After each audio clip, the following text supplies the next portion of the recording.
So good morning, everyone. Thanks for being here. People are connecting, so that's great. So today we are going to talk about Law 25 again, but let's say not only. We'll go further today.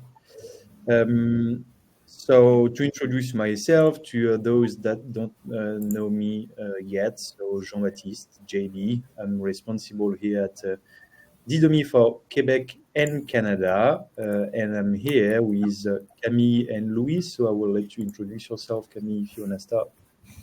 Yeah, hey everyone, my name's Camille. I lead the data team for the Americas for Labelium. Our expertise is a variety, we're experts on a variety of topics in terms of data. So specifically Law 25 here, but beyond that, tracking, measuring, etc. So happy to have everyone on this call. Hi everyone, my name is Louis. I'm manager at M13H. M13H is a data consultancy firm which is part of the media group Labelium. We are specialized in any data marketing and digital strategy topics, and we mostly work for marketing, analytics, and media purposes. Just for you to know, so since 2008, we developed deep expertise in data privacy and data compliance, mostly in Europe with GDPR, and more recently with North America with CCPA and the Law 25. And Louis, Camille, Labelium and M13H are linked, right? Yes, we are part of the same group. That's it. Yep, same umbrella, same Labelium group. So the agenda I'm suggesting today is to start, let's say, to understanding and applying Law 25, even if I guess that for most of you, you are actually following Law 25 for a couple of months now, as it was enforced in September 2022 at first, and then September 2023. We'll come back on that. So this is the first chapter of this webinar today. Then we will talk about some market return and impact that we were able to notice as, let's say, a couple of consent notices are live for almost a year now on some websites in Quebec and in Canada. And then we will look at a way to try to configure tags and consent banners as best as possible with the expertise of Louis and Camille on this point. So to quickly introduce ourselves, so on our side, Didomi, we are European and Canadian leader in terms of consent management. We can say, well, European because we were created in France in 2018, but Canadian as well, because actually we've got more than 100 customers in Quebec and Canada, reaching more than 100 million MUV for monthly unique visitors, thanks to, for example, the National Bank of Canada, as well as SAQ, Loto-Québec, Blue Cross, Simons, even the National Assembly of Quebec. So we know quite well the Law 25. And actually, we don't only tackle GDPR in Europe and Law 25 in Quebec, also a couple of regulations worldwide. So we do have a true multi-regulation platform. We help you synchronize and activate your Google Tag Manager, as well as Google Consent Mode, or even integrate with the IAB, for example. So we do have synchronization, easy synchronization with those tools, being as well Google certified, where the first one being Google certified, CMP, Google certified. But also ISO 27001, as well as some tools to help you managing your compliance and making sure that you stay compliant with some tools that we developed and we have within our, let's say, package. So this is on Didomi's side, and we are working with M13H and Labelium Camille, if you want to introduce Labelium as well. Yeah, I previously mentioned a bit earlier, but on our side, the Labelium data team, we're not only responsible for the integration and configuration of the Didomi solution, but we're also the experts in the field of data in media and marketing. So I mentioned it before, it's a very broad scope, and it's comprised of many topics, which include obviously data privacy and consent laws like the Law 25, GDPR, etc. But it also relates to measure of performance, tracking, data engineering, you name it. It's a very broad scope. So, but today, obviously, we're focusing on data privacy and consent laws. Good. So to come back on the Law 25, once again, even if you might have attended a couple of webinars about Law 25, actually, still, to quickly come back on it, what Law 25 is asking, it's asking for an explicit consent of the user online. But also you as a company to respect some privacy practices, as well as show to the user which kind of personal data you are collecting, and report any kind of privacy incidents that you might have on your web environment. The Law 25 actually came at first in 2022. When I say at first, actually, the really first law was not the Law 25, but another law back in 1995, I guess. Still, the Law 25 is a modernization of it, with the first, let's say, package that was addressed by the Law 25 being in September 2022. And the main point here was for the company to name a DPO, a data privacy officer, in, for example, the privacy policy that you have online. So any user that want to ask the company any kind of information or concerns, then they can write to the DPO being the one that is responsible for let's say, data privacy. If there is no DPO, then by default, the CEO is responsible for that. So Law 25 here in September 2022 was addressing the fact that you have to name a DPO. Next one being the fact that you have to write, since September last year, 2023, a privacy policy, as well as working on some privacy impact assessments, and establishing transparency and consent systems. So this is exactly here where CMP can help, as we are collecting consents for users and for you, and helping you actually to show to the user all the vendors that you are using and for which you are collecting consent, actually. The next one being the fact that you will have in 2024, actually,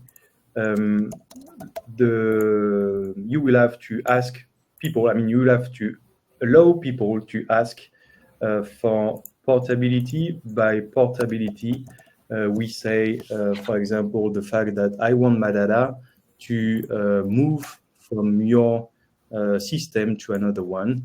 Also, I want to request any kind of information. I want you to delete my information. So this is a main topic. Main topic here being the fact that you have to map all the data that you can have internally.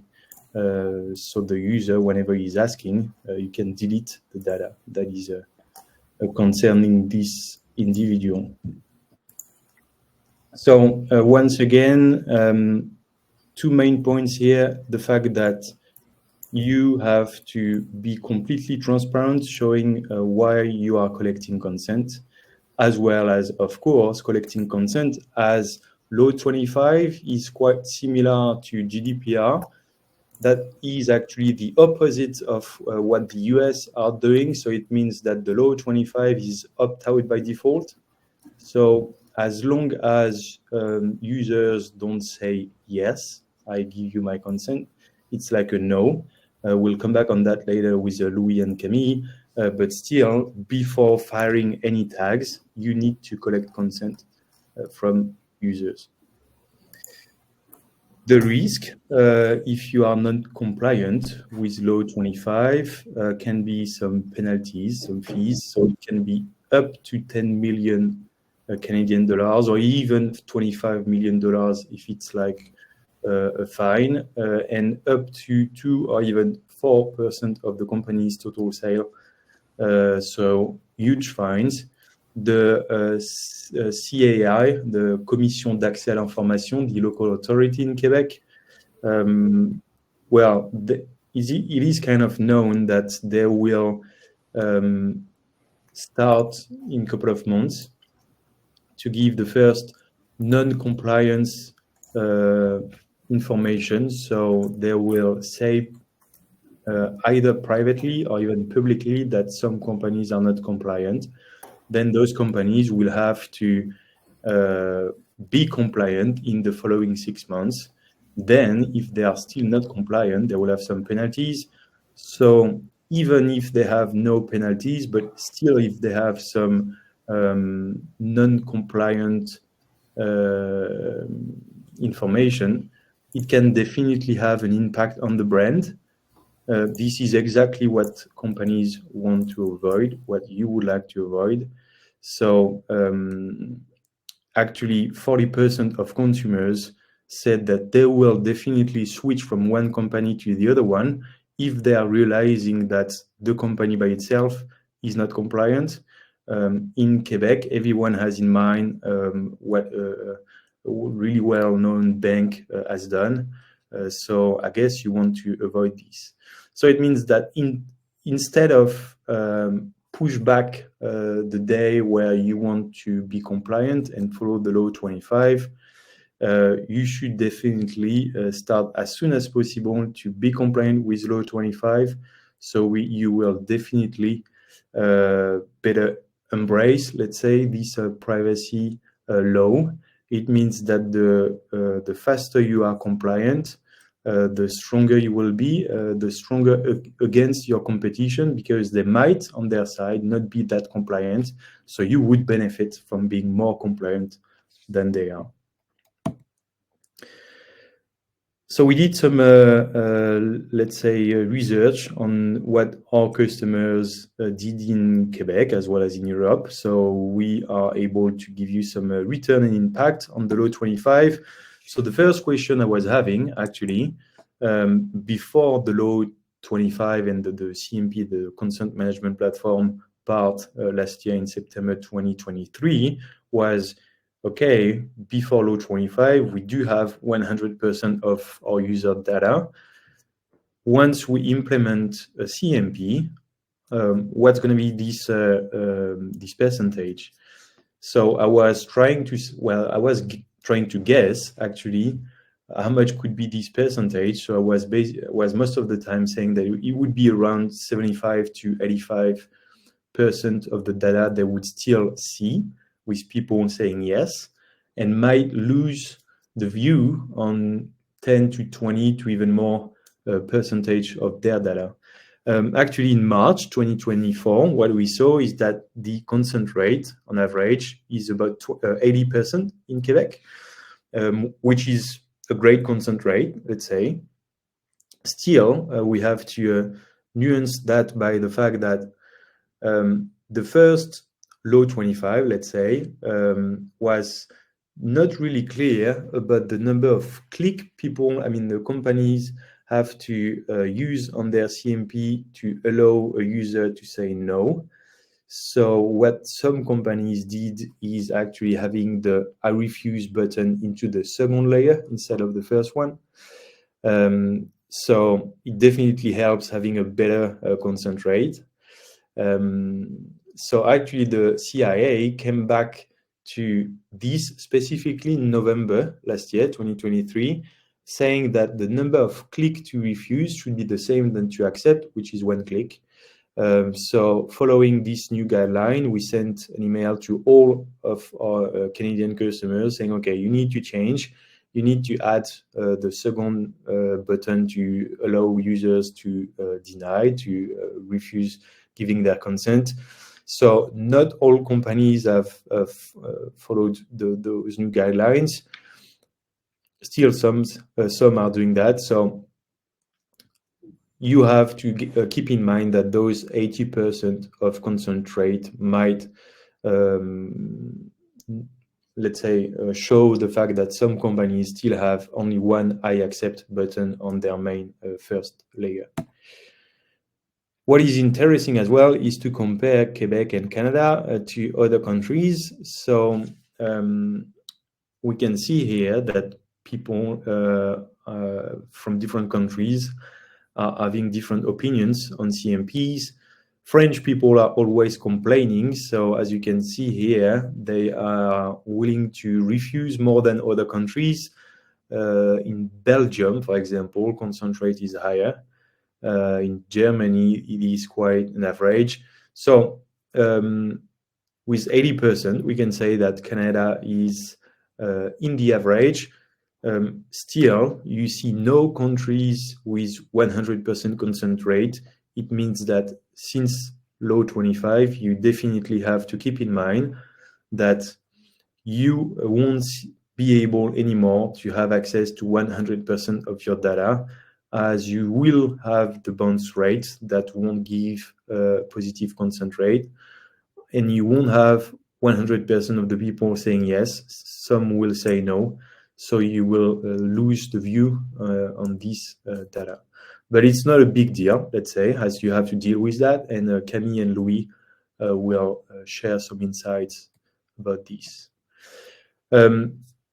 What companies were asking me, and this is my last slide before Camille take over, people were asking me which format they should deploy. So I was personally pushing for pop-up, as this is what companies are doing in Europe. Why? Because everyone arriving on the website facing a pop-up has to interfere with the banner by itself and say yes or no, but has to say something, mainly yes, I mean, hopefully. The point having a footer banner is that if you don't block the navigation on your website, people can go up to checkout and pay what they are buying, still without accepting the or refusing the cookies. So you will know not that much about those people. So this is exactly why we want to, let's say, stop the navigation with a pop-up, as people will have to say a word about their consent. So the kind of format here is, so the footer is for now mainly used in Canada. Why? Because companies are afraid that it will change the way people will interact with their website. As in Europe, we can see now with 71% that pop-up is mainly used. Companies moved actually in Europe from footer to pop-up, so I guess it will be the same in Canada, with companies mainly using footer banner for now, moving to pop-up in the next months. So we'll see that, and this is some data that we are getting from our database, so we will quite easily be able to update those figures and share that in the next webinar, for example. Just before I get started, I think it's super important to note that with Jean-Baptiste's recommendation of the pop-up, it's a super important one, just because in the pop-up, you are forcing the user to make a decision to reject or not, but at least you're getting a clear division on your consent rate in or out, rather than a footer where you have this unknown category. So worst comes to worst, the unknown, who don't necessarily, not making a choice essentially is like not consenting. So at that point, you'd rather have people make a clear decision. So it's very clear on, you have a good figure of your consent rate. Anyway, on other numbers, however, what we really wanted to understand in addition to that was the success rate at which Quebec companies became compliant with the new law. So we conducted a study and we took just over 100 of the most popular websites in Quebec. And when we started, we assumed that at a minimum, these companies would be compliant, or at least a good amount of these, considering their status, how big they were. We just assumed that these companies would be the first ones to be compliant with the law. To our surprise, only 51% of these websites had a compliant cookie consent banner. Now it's closer to zero since there's a small rule change that Jean-Baptiste talked to a bit earlier. And only 35% had a compliant pre-consent tag triggering. So when seeing both of these results, the market clearly indicates that there's still a great deal of work remaining for companies in order to be fully compliant with the new privacy laws. So essentially, here the idea is that only the banner compliance is not suffice to be fully compliant with the law. Now on to the next slide.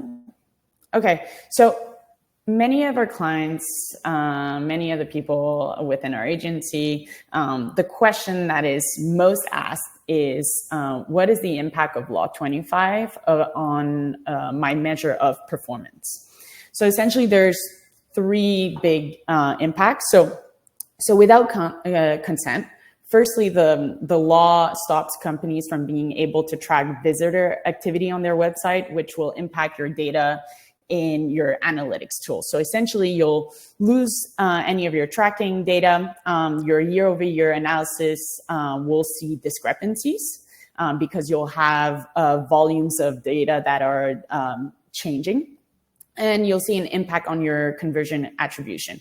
Obviously, that is variable based on your different consent rates. And then second of all, you also have both on the media activation and measurement. So companies will not be able to remarket or attribute media performance for users. That results, again, in loss of data in advertising tools. There's going to be less retargeting, which means also less campaign optimization. And again, there's impact on conversion attribution in platform. And again, depends on your consent rates. So following that information, usually people say, okay, so ideally, how do I limit these impacts? And we have three broad recommendations for you. One, it's to optimize your cookie banner to increase as much as possible your consent rate. Two, it's to bridge the gap of the loss information by modeling the untracked data. Google Consent Mode is a solution that is pretty popular out there. Three, you also have to capitalize more and more on your first-party data and more advanced tracking solutions like implementing CAPI, enhanced conversion, customer match. I want to highlight that it is important to understand the impact of these changes on your data collection, and that in any case, if needed, Labelium is always able to help identify the impact of these changes on your organization. Usually what we do is a deep dive of the current situation to then help us identify the best solutions to reduce the impact. But ideally, by optimizing on these three pillars, you should be able to improve your data collection. And so, Louis, I will let you talk about how to configure your banner to be compliant. Yep. Thank you very much, Camille.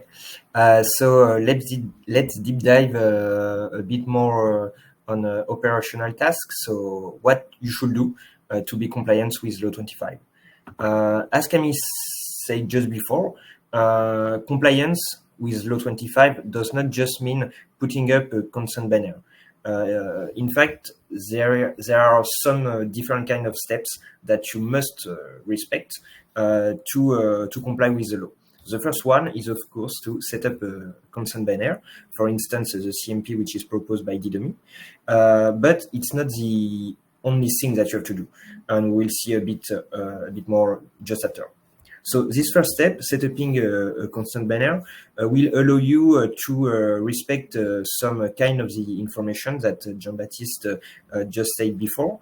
First, you will be able to inform all your users, all your visitors of the different purposes that you are having on your website regarding the different kind of data processing and the different kind of solutions that will collect or use data on your website. For instance, Google Analytics, but also other media solutions, not to tell every of them. So this is the first point. You have to inform your user, and a CMP is able to do that. Which is the second point, is that CMP is very useful to collect the user consents according the different kind of data purposes that you are having on your website. For instance, you will be able to have processing related to your website functions, for instance, your website performance, but also media solutions for advertising. And you will be able to collect user consents for each of this processing. The third part is, of course, that the users and the visitors must be able to modify their consent at any time, and this kind of solution will offer this ability. And finally, all this consent will be able to be shared to other tools, but, and this is the point that we will discuss just after, is that you have to link this different consent to the different solutions. And here is the step 2, that as a key figure presented by Camille told a bit more about this famous iceberg effect, is that most of the website and most of the brands just put a consent banner, but then they don't link the different consent to the different tags of the different solution on their website. So the step 2 is very important, and what you have to do, it's very preferable to use a tag management system. Tag management system is a solution. There are some of the solutions, but maybe one of the most known is Google Tag Manager from the Google Suite. And in your TMS, you will be able to, let's say, for each tag, for each solutions, a solution can have many tags for different purposes, for instance, you will be able to say this tag must trigger on my website only if a user gives its consent for these data purposes. It can be purposes linked to solutions, for instance, Google Analytics, Google Ads, and so on, but also purposes which will be linked to data purposes, for instance, all the analytics, all the advertising purposes, all the other kind of purposes, for instance, social networks. And this part is very, very important, because only collecting a consent with your CMP, but without using this information to trigger the different kind of solutions, won't let you to be compliant with Law 25. This is why you have to link and trigger each of these consents in your TMS to the different kind of solutions that are on your website. We just show here some kind of different scenarios, whether you have a consent banner or not, and whether you conditioned your tags or not. And what you can see easily on the right on my screen is that to be fully compliant with Law 25 regarding the cookie compliance, you have to let the user on your website accept or refuse cookies, but also use this information to trigger the different kind of solutions accordingly. And what we observe in our benchmark, and the key figure that Camille presented just before, is also observed by the market, and on some media such as Le Devoir. You can have some similar saying, meaning that being compliant is not just about putting a cookie consent banner on your website. Now we discussed about these two steps. So having a cookie consent banner triggers a different kind of solutions on your website. But in fact, when you have to do these tasks to comply with the law 25, you have to have a step back just to be sure that you do all the things right, let's say. So before to do that, there is always a step 0, let's say. In these steps, what we recommend is that you have to list all your solutions that are in your website and that use cookies, pixel, and so on to collect or to access to data. And these different solutions can be analytic solution, can be media solutions, and it's always a good task or a good job to when you come to a privacy project on your website to comply with law 25, it will also help you to identify solutions that can be on your website but that you maybe don't use anymore. So the first step, or step 0, let's say, is to list this solution and then to identify and categorize all the tags of these solutions to data purposes, such as analytics, media, social networks, or maybe just functional if a solution is mandatory to for your website to work. Then we will find the same steps. So step 1 is that you have to configure your CMP, you have to deploy your CMP, and then you have to operate the step 2, configure all the tags in your TMS, and then don't forget to deploy the new version of these tags in production. I just want to have a bit reminder on the TMS use. According to us, it is highly recommended to use a TMS on your website because it will help you a lot in your compliance, but also in your governance on your website. It will be very, very easier. And it's a tool that can be operated directly by business teams, and you don't have to ask, let's say, your IT or your development agency, for instance, to change the different kind of solution on your website. After you have done that, you have to think about a continuous optimization of your opt-in rate. We shared a bit earlier in the presentation that in Canada you have more or less 80% on opt-in rate, which is the average, which is identified by Didomi thanks to all their data points, but that's only a mean. And then you have to use some kind of A/B test, for instance, to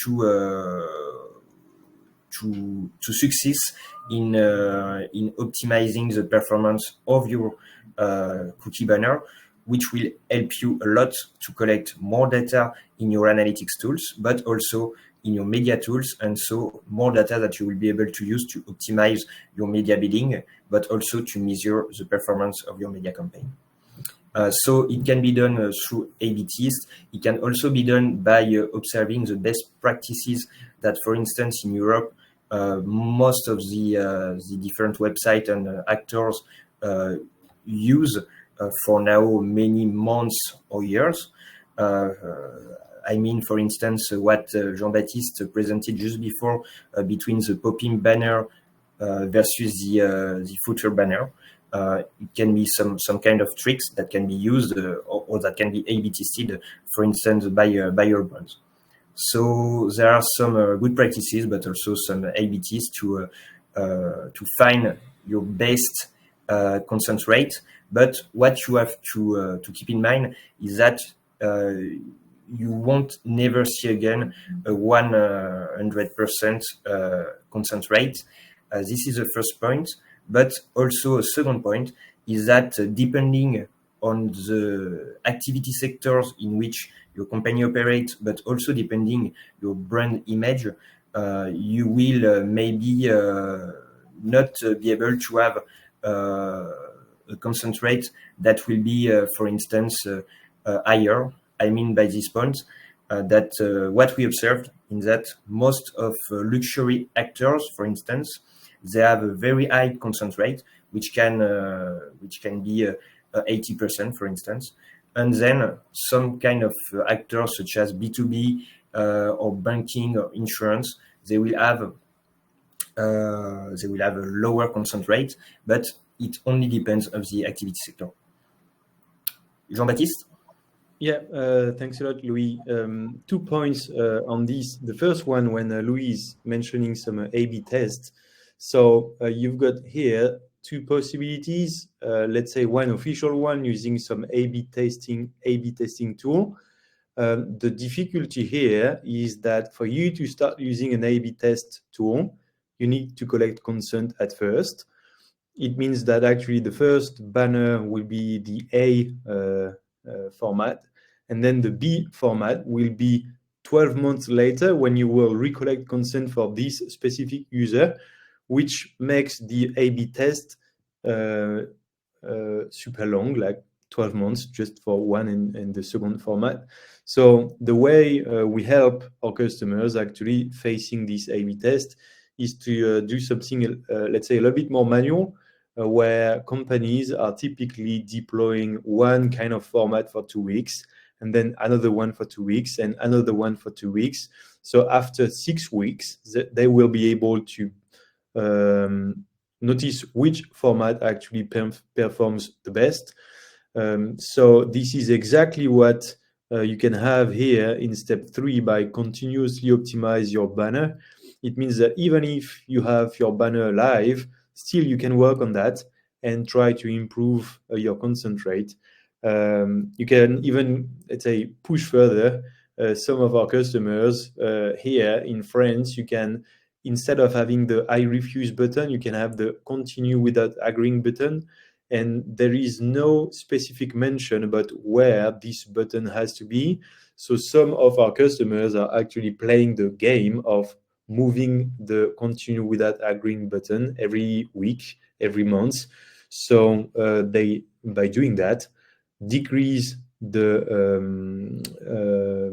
refusal rate, and any extra point of consent rate is for those players point of revenue, as any publisher, for example, is monetizing his audience. So any kind of any higher consent rate is a higher revenue thanks to personalized ads versus generic ads that they might have with no specific consent that they get. So yeah, interesting point, Louis, about continuously optimize.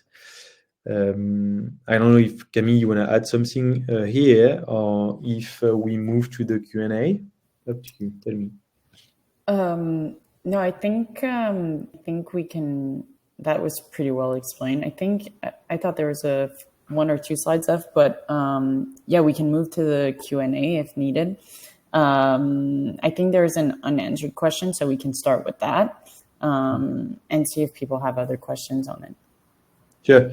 Just before moving to the Q&A, oh yeah, you're right. There is the step 4. Sorry for that, Louis.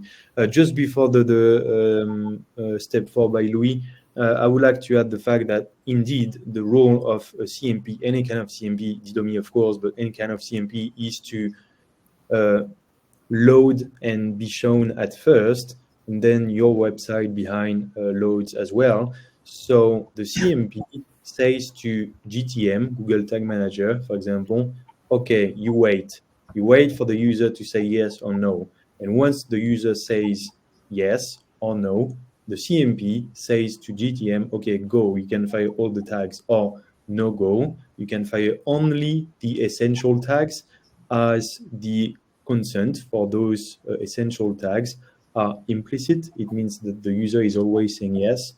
For the non-essential ones, you need to collect the consent about from those users about the purposes and the vendors you are using here. So yeah, it works all together.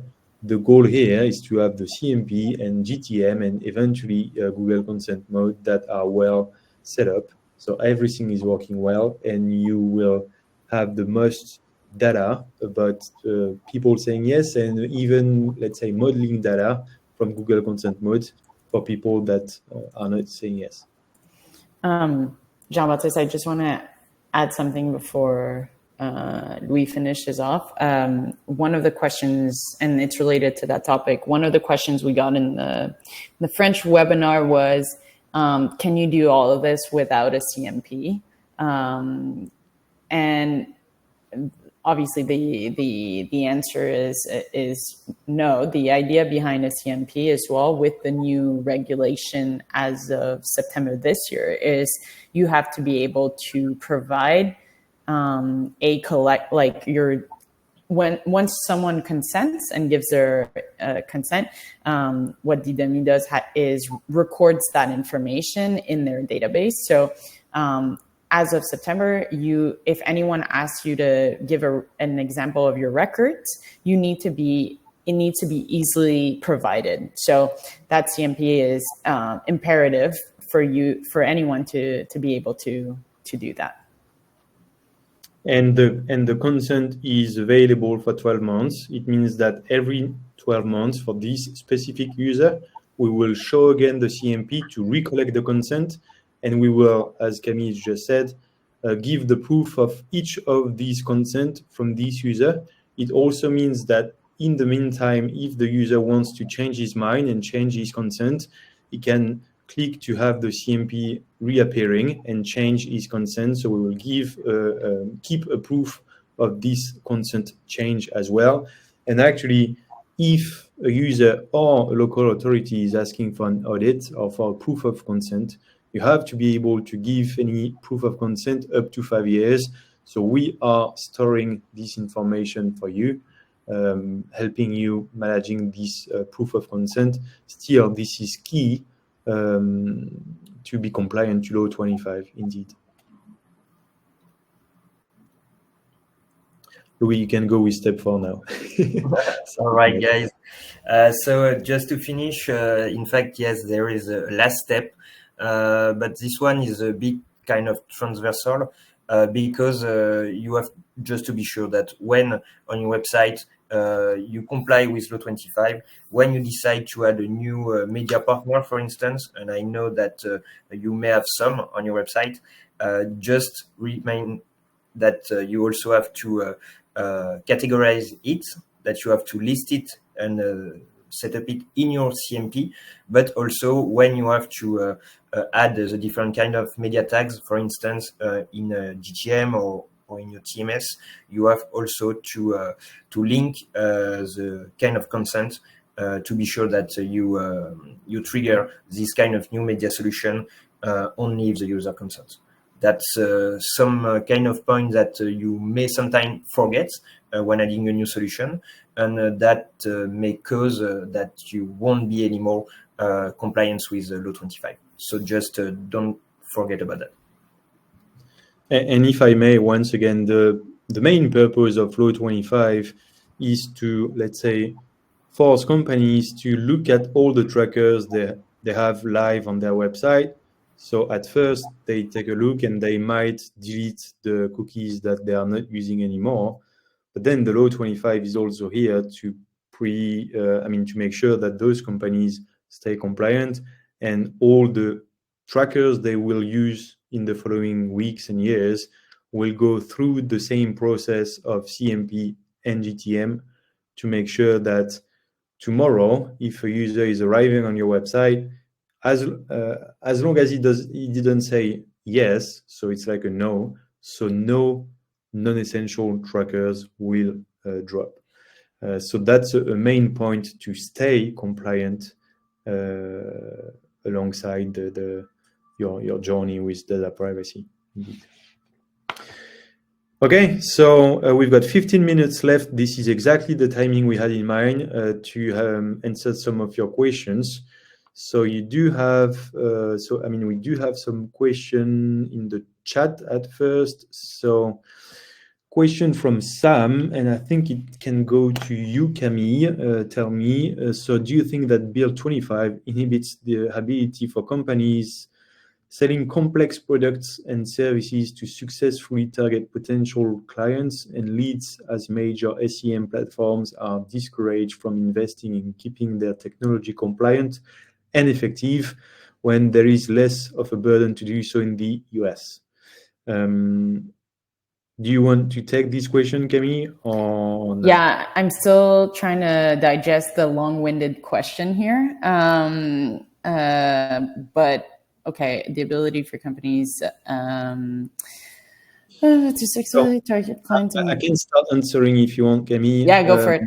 So I guess your question, Sam, here is like, is the CMP a challenge for SEO and SEA? So this is the main purpose here of having Google that is certifying some CMP. It's that the bots from Google, they know our CMP, so our CMP won't affect SEO and SEA. So this is not the point, even if it might, even if you might be afraid because of that.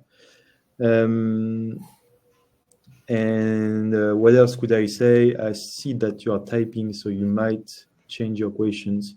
Companies like Google and Meta seem to be discouraged from updating quickly since it is discouraging for them to operate in Canada. Do you see these continuing? Well, yes. And actually, this is what companies have been facing in Europe. My point here is that companies here now, since March 2024, they have to use a Google certified CMP, as well as GTM, as well as Google Consent Mode V2, to be able to keep having Google Ads Manager and Google AdSense running on their website. Actually, Google is using their Google Consent Mode V2 to make sure that companies using their ads, Google Ads, are staying within, let's say, a flow that is compliant with the latest regulation from Europe. So what we can expect is that tomorrow, so actually Google talked about his Google Consent Mode V2 end of December 2023, saying that they will enforce that in March 2024. So to answer your point, Sam, companies like Google and Meta, they can go super fast and change the market super fast as well, making sure that they are compliant. It means that tomorrow, Google could say exactly the same in Quebec and Canada. Okay, guys, you will have to use Google certified CMP with Google Tag Manager, with Google Consent Mode V2 to keep running personalized ads on your website. So it is not discouraging them. It is making them adapting to privacy laws, and they definitely have to comply with that. What I do want to add, which is maybe a tad of a side topic, but I know the burden is not as heavy in the US right now. And this webinar is really focused on the Law 25 in Quebec. But the idea here is that the Law 25 applies to any enterprise or company that generates traffic in Quebec. So you could have your headquarters in the US. The moment a Quebec user goes on your website and generates that traffic, you need to be compliant to the law. So even though the burden is, or the CCPA in California and the other states aren't as, they're becoming more strict, but not as strict. Canada or Quebec will be forcing some of these companies who are outside Quebec to be compliant with the law as well, so that they can do business in Quebec or collect data from any Quebec users. So yes, the market in the United States isn't as hard on the companies right now, but I think there will be a move or a shift in the US companies as well. Yeah, exactly. And staying within Canada, actually, I see more and more companies coming to us from Ontario, from Alberta, from BC, because they actually have the traffic, as Camille was mentioning, from Quebec, and then they want to be compliant with the law 25. Also because there is a federal law that will come one day for sure. So one day, when I say one day, maybe in the coming weeks or months.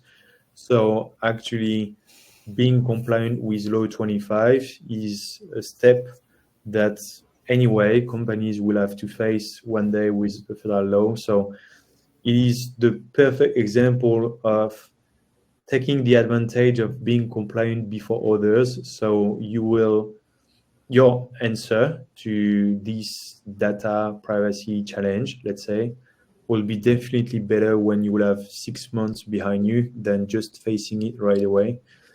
So yeah, this is part of the improvement process, I would say.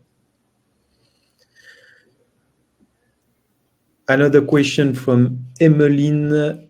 Can you confirm if you are using a GPP framework to send consent strings for Law 25 to technology partners? If not, when are you expecting these to become available? So the question I wrote before is that Didomi is actually working on implementing GPP in September 2024. So it is right here for TCF Europe, which is actually the framework that publishers are mainly using. Why? Instead of the IAB Canada. Why? Because the IAB TCF Europe gathers more than 1,000 vendors in one consent string, when the Canadian IAB TCF gathers, let's say, 50 vendors, even if the number is growing every month. So to maximize revenue, publishers from Quebec mainly use IAB TCF Europe. So it means that you would work with GPP, but the IAB TCF Canada will be stronger with more vendors. Then they will switch from IAB Europe to IAB Canada. And then we will see internally if we can have GPP that would work with IAB Canada as well. We've got no other question, if I'm not mistaken, right? For the 5 minutes extra that we have, Camille, Louis, are you thinking about questions that we had on Tuesday during the French session that might be relevant to add here that we didn't have? Well, I just remembered the other one about traffic data and the CMP. So that was a super interesting one. Top of mind, I can't remember the other ones. I do remember about some questions we had about Google Consent Mode and the fact that Google Consent Mode is here to modelize the data that you are not getting through the people that are giving their consent. So this is another example of, okay, I'm compliant to any kind of data privacy law. And then I'm using other tools to, let's say, feed the gap and having any kind of data on these, let's say, 10 or 15 or 20% data gap that I'm having some tool like Google Consent Mode that will be here to modelize the data that you are missing based on what Google Consent Mode can understand and guess from your 80% of the traffic. So it doesn't mean that you lost 20% of your traffic. No, it means that you lost visibility and data on 20% of your traffic. Still, you can have some tools that will modelize and help you understanding what this gap might do with your website or with your app or whatever.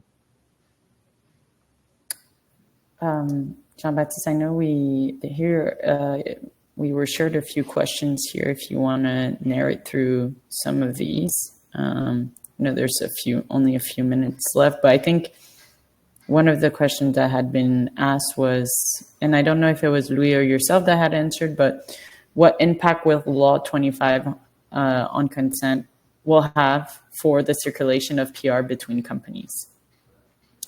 Louis or Jean-Baptiste, I know I didn't take that question. Did either of you answer that one? Yeah. I did. I don't know if you want to add a point, but so the point here is that if you want to share any kind of information with another company, this other company could be like Facebook, Meta, or Pinterest, or LinkedIn, or even let's say another company you are doing business with on daily basis. You will have to inform and be transparent into your CMP about the fact that you are collecting the consent for those companies. Once you get the consent, then you can share the data about your users to this other company. So I don't think it affects the circulation of PR. Still, if you want to be compliant, you need to collect consent and being transparent about all the vendors, the third-party vendors you're collecting consent for, and also the purposes of why you are collecting consent specifically here.